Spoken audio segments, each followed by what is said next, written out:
Do you like pretending to be somebody who maybe has responses that are like different, or what do you like about it? Yes, I like my character a lot because he gets mad at her mom sometimes, very much like real life. Yeah. She bothers people very much in real life. Yeah, and we've been figuring that out too. That's been really, really fun. As your fake mom, I've really had a lot of fun working with you. Yes, as your mom. It's been super fun figuring out how we argue. And then some of the people who just came on this weekend, like Dave and Youssif and Nada, what has it been like at this point? We've all been working together or traveling together for a little bit now. Like, how has it been to be thrown in the midst of this crazy project? Yeah, it's been a bit of a whirlwind. You know, I live in Los Angeles, and so just getting here was, planes, trains, and automobiles, and emails, and it's been exciting. I didn't even really get a chance to read the entire script before I signed on. And I know that it's also a work in progress, so those are the kind of projects I love working on, of course, because, when you've got kind of investment in the creative process of a writer or a producer, then you're even more invested as an actor. And so I've been lucky, and I saw that opportunity here, and yeah, it's been 3-4 days, and so it's just, I really,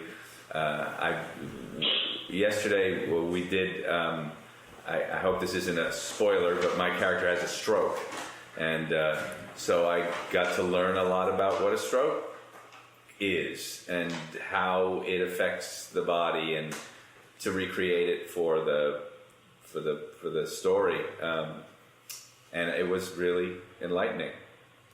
The key is to have life internally without the ability to express externally. And that seems like a pretty cool metaphor for a lot of things. And just working on it was really edifying. Yeah, absolutely. Yeah, well, yesterday was my first day. First day to meet Ian, to meet the rest of the cast. And it was very smooth and organized, and everybody was dedicated, and everybody just put the best and did the best. And we really ended the day with the satisfaction, although I think everybody was tired, very tired, concentrating and reading and being quiet for a long time, and looking into the script and giving ideas, discussing all these things. Like, it was non-stop work, but it was really rewarding, and I think it went very well, very well. I'm happy to be in this work. Mm-hmm. Thank you for that, by the way. It was lovely to work with you and meet you. I actually want to know what people are thinking about. If anybody has like favorite parts, I think we should just totally chime in and share them. But what I would love to talk about is, like, how is it to, as a performer, be thinking about these ideas of maybe getting contacted by a different civilization, or like really being able to explore the emotional part, or the emotional and mental just total turmoil that happens when something completely different shows up on your doorstep, and then you need to be able to come up with all of these solutions, and you need to be able to figure out how to say goodbye to your family and like leave the planet that you've known forever, or choose to stay behind and truly let go of the people who are leaving and still find a way to keep them close. Yeah, this is the beauty of art in general. It's always you generate yourself, you activate your battery, your imagination, your feelings, your physicality, and You activate everything. These are your tools. Yourself is your tool. And this is how you do your part. It's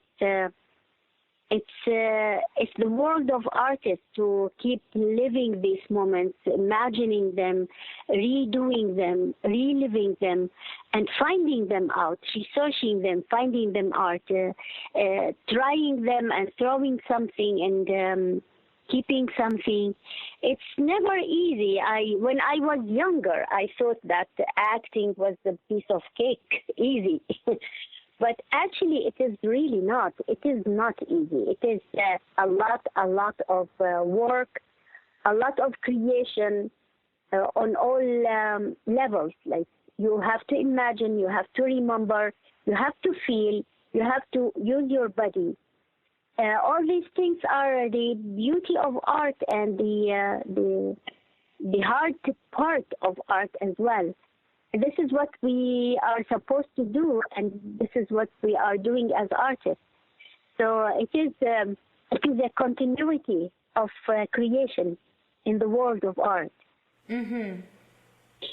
Yeah, I think it can be really, for me, I love doing this kind of work, but it can be challenging to get yourself to go back into a difficult scene again and again and again. And it's really nice to be able to draw on a lot of training and such a wonderful group of people to support you and be able to ask for what you need. And that's been really cool. What do you think, I don't know, if we were to put ourselves in that situation, if somebody in our family was leaving forever and ever, or have we been in situation, or I guess that's a very personal question. I don't know, the people in Canada, I am now living in Canada. Let me speak about Canada and my back home, Syria. And my neighbor back home, Iraq, Palestine, Yemen, Libya, Egypt, Sudan, all these countries, we are facing death every day. This is why our life and every day is very, very precious. And the goodbyes are around us in every minute and in every picture and in every post on emails or Facebook, or we are seeing people who have our faces and names and who lived our lives dying around us like ants because of all this factories creating bombs and creating fires, and they are all used, of course, in the countries that are, let me say, that are my country, my home country. And this is not a thing that everybody in here in Canada can understand or imagine. So facing death and saying goodbye is an everyday part, everyday life for us, the people who came from that part of the world. It doesn't mean that we don't read, we don't go to schools, we don't go to universities, we don't create, we don't make art, we don't challenge. We still live. On the contrary, every minute becomes more precious, and every day is more precious. And we create beauty out of this fear of losing our life and losing the beauty of being alive. I am here in Canada. I'm not under bombing, or I'm not under ISIS or anything like this, but those people who are there are mine, and I belong to them. So I keep feeling their feelings. And every child, every woman, every person who dies, a little bit of myself dies with him, and a little bit of my sister and brother and mother and close relatives also die with him. We expect death every minute. So saying goodbye in this script is not at all like what I'm saying now. What I'm saying sounds like tragic and sad. But here in the script, it is a very, very big thing.